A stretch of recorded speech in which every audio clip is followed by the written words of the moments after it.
কাশ্মীর সীমান্তে পাকিস্তান ও ভারতীয় সেনাদের মধ্যে গোলাগুলির ঘটনা ঘটেছে। বৃহস্পতিবার রাতে এই ঘটনা ঘটে।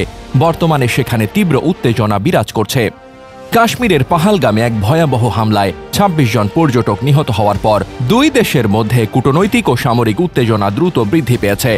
২২ এপ্রিল কাশ্মীরের পাহালগাম এলাকায় এক সন্ত্রাসী হামলায় ২৫ জন ভারতীয় ও একজন নেপালি নাগরিক নিহত হন। ভারতের প্রতিক্রিয়া। হামলার পর ভারত বেশ কিছু পদক্ষেপ গ্রহণ করেছে।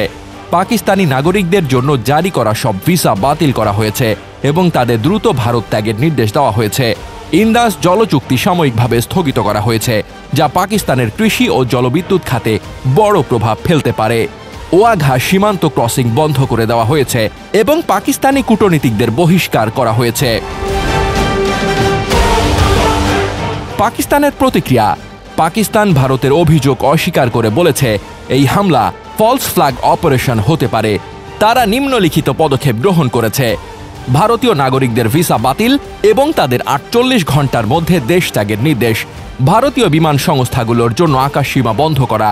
১৯৭২ সালের সিমলা চুক্তি স্থগিত করা, যা কাশ্মীরের সীমান্ত নিয়ন্ত্রণে গুরুত্বপূর্ণ ভূমিকা পালন করে। ২৪ এপ্রিল রাতে লাইন অফ কন্ট্রোল বরাবর পাকিস্তানি সেনাবাহিনী গুলি চালায়, যার জবাবে ভারতীয় সেনাবাহিনী পাল্টা গুলি চালায়। যদিও কোনো হতাহতের খবর পাওয়া যায়নি, তবে এই সংঘর্ষ দুই দেশের মধ্যে সামরিক উত্তেজনা বাড়িয়ে দিয়েছে। আন্তর্জাতিক প্রতিক্রিয়া। যুক্তরাষ্ট্র, যুক্তরাজ্য, চীন সহ বিভিন্ন দেশ এই হামলার নিন্দা জানিয়েছে এবং দুই দেশকে সংযত থাকার আহ্বান জানিয়েছে। তবে কূটনৈতিক সমাধানের পথ এখনও অনিশ্চিত। ভারত ও পাকিস্তান দুই পরমাণু শক্তিধর প্রতিবেশী। কাশ্মীর ইস্যুতে তাদের দীর্ঘদিনের বিরোধ নতুন করে উত্তেজনার সৃষ্টি করেছে।